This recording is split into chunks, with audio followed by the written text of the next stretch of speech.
Hi friends, Kerala ചരിത്രം PYQ സീരീസിൻ്റെ 5ാമത്തെ ക്ലാസ്സിലേക്ക് എല്ലാവർക്കും സ്വാഗതം.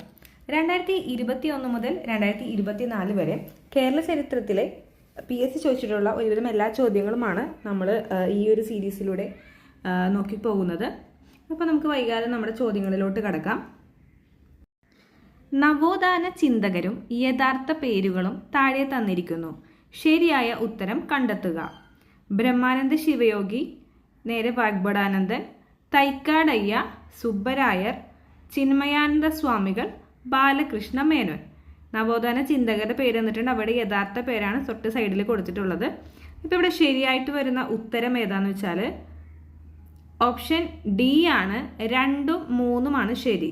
അതായത് തൈക്കാട് അയ്യയുടെ യഥാർത്ഥ നാമം സുബ്ബരായർ എന്നാണ് തൈക്കാട് അയ്യയുടെ യഥാർത്ഥ നാമം. ചിന്മയാനന്ദ സ്വാമികളുടേത് ബാലകൃഷ്ണ മേനോൻ എന്നുള്ളതാണ് യഥാർത്ഥ പേര്. അപ്പൊ തൈക്കാട് അയ്യയുടെ പേര് സുബ്ബരായർ, ചിന്മയാനന്ദ സ്വാമികൾ അറിയപ്പെടുന്നത് എങ്ങനെയാണ്? യഥാർത്ഥ പേര് ബാലകൃഷ്ണ മേനോൻ.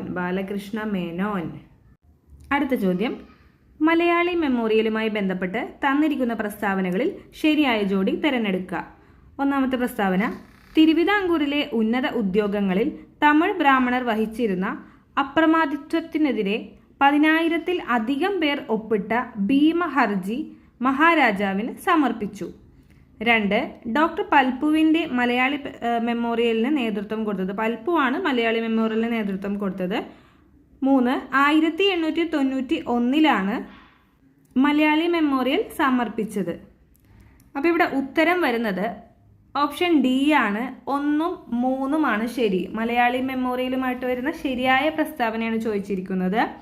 തിരുവിതാംകൂറിലെ ഉന്നത ഉദ്യോഗങ്ങളിൽ തമിഴ് ബ്രാഹ്മണർ വഹിച്ചിരുന്ന അപ്രമാദിത്വത്തിനെതിരെ 10,000-ലധികം പേർ ഒപ്പിട്ട ഭീമ ഹർജി മഹാരാജാവിന് സമർപ്പിച്ചു. അതുപോലെ തന്നെ മൂന്നാമത്തെ പ്രസ്താവന, 1891-ലാണ് മലയാളി മെമ്മോറിയൽ സമർപ്പിച്ചത്.